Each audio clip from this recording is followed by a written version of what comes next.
আমি রাজনৈতিক নেতাকর্মী প্রজাতন্ত্রের কর্মচারীদের বিদেশে চিকিৎসা নেওয়ার বিপক্ষে।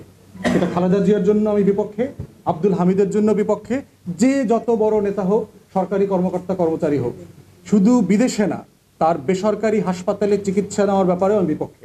যে একটা অবৈধ সংসদ বৈধ প্রেসিডেন্টের জন্ম দিতে পারে কিনা, এটা একটা পলিটিক্যাল কোশ্চেন।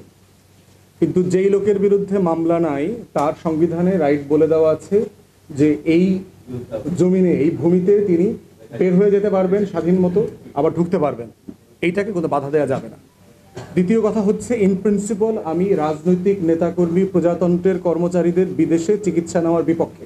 এটা খালেদা জিয়ার জন্য আমি বিপক্ষে, আব্দুল হামিদের জন্য বিপক্ষে, যে যত বড় নেতা হোক, সরকারি কর্মকর্তা কর্মচারী হোক, শুধু বিদেশে না, তার বেসরকারি হাসপাতালে চিকিৎসা নেওয়ার ব্যাপারেও আমি বিপক্ষে। কারণ প্রজাতন্ত্রের কর্মচারীরা এবং সেবকরা যদি সরকারি সেবা ব্যবহার না করেন, তাহলে দুইটা ক্ষতি আছে। একটা ক্ষতি আছে, এই প্রতিষ্ঠানগুলোর উপরে জনগণের কোনোদিন আস্থা তৈরি হবে না। কারণ তারা মনে করবে, আমার যদি শান্তিতে মরতে হয়, আমার মাউন্ট এলিজাবেথে গিয়ে মরতে হবে, নাহলে ব্যাংককে গিয়ে মরতে হবে। সদর হাসপাতালে মরলে আমার ইজ্জত থাকবে না। পরকালে গিয়ে আমি আল্লাহর কাছে কি বলবো, যে তুমি এরকম একটা বড় নেতা ছিলা, কিন্তু একটা গরিব হাসপাতালে গিয়ে মরলা, তুমি একটা বড় লোকের হাসপাতালে গিয়ে মরবা না? তখন প্রশ্ন উত্তর সওয়াল জবাবও কঠিন হয়ে যাবে। তো সেই জন্য ইন প্রিন্সিপাল আমি এটা মনে করি যে সেবা বাড়ানোর জন্য এটা করা দরকার। দ্বিতীয়ত যেটা ক্ষতি, সেটা হচ্ছে যে প্রতিষ্ঠানগুলোর সার্ভিস ডেভেলপ করে না। আপনি যখন জানবেন যে এই হাসপাতালে এমপি মন্ত্রীরা ট্রিটমেন্ট নেয়, শহরের মেয়র, লোকাল এমপিরা, ডিসিএসপিরা ট্রিটমেন্ট নেয়, তখন দেখবেন যে আমলারাও কিন্তু হাসপাতালটা ভালোভাবে চালাবে, এখানে ভালো সার্ভিস দিবে, কারণ তাদের ভয় করবে নিশ্চিত।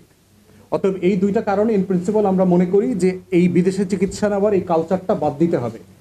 আমরা ধারণা করছি যদি একা একটা নির্বাচন করতে হয়, মিনিমাম 35 থেকে 50 জন ক্যান্ডিডেটকে আমরা ফিল করব, কারণ আমার দলের যে সাইজ, সক্ষমতা, এটা বিবেচনাতে আর কি। আর দ্বিতীয়ত হচ্ছে, জোটের রাজনীতিটা এখনো শুরু হয় নাই।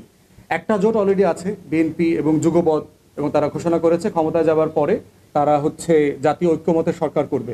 ইন প্রিন্সিপাল আমরা এখনো এই ধরনের সরকারে যোগ দেওয়ার পক্ষে না, কারণ আমরা বোধ করছি যে বিএনপি ক্ষমতায় যাবার পরে তার বিরোধী দল কে হবে, তাকে সংসদে জবাবদিহিতা কে করবে?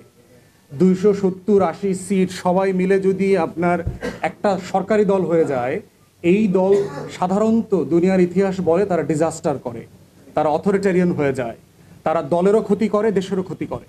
তাই আমরা বোধ করছি যে বাংলাদেশের আগামী রাজনীতিতে একটা সিরিয়াস ক্রেডিবল অপোজিশন দরকার, এবং সেটা বিএনপির পক্ষ হয়ে না, বরং হচ্ছে আমরা বোধ করি যে আমাদের ঐক্যমতের জায়গাটা হচ্ছে জাতীয় স্বার্থ। ফ্যাসিবাদ বিরোধী আন্দোলনের সব জায়গাতে আমরা একসাথে আছি, কিন্তু সংসদে ক্রেডিবল অপোজিশন না থাকলে সংসদ ফাংশনাল হবে না। বাট স্টিল জোটের রাজনীতিটা এখনো শুরু হয় নাই, এটা হয়তো আপনার নভেম্বর ডিসেম্বরে আরেকটু ম্যাচিওর হবে, তখন আরও স্পেসিফিকলি আপনাকে বলতে পারবো। তাও করতে পারবে না।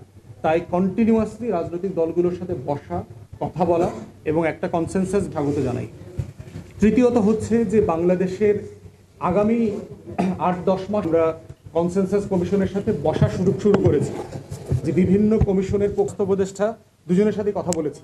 যথেষ্ট ডাক্তারের ঘাটতি আছে, তারা ইতিমধ্যে আমাকে জানিয়েছে 3000 এবং শেরেবাংলা মেডিকেলে কনসালটেন্ট এবং ডাক্তার দেবার যেই প্রস্তাবনা আছে সেটা তারা আছেন, তারা ওখানে একটু হাঁটতে যেতে পারবেন, পরিবার পরিজন নিয়ে ছেলে মেয়েদের কিনে একটা খেলার জায়গা তৈরি হবে সেই হাফটা। এবং একই প্রকার গ্রাম থেকে লোক এসে আমার জিজ্ঞেস করতেছে, স্যার রাস্তার কয়বার মাপবেন?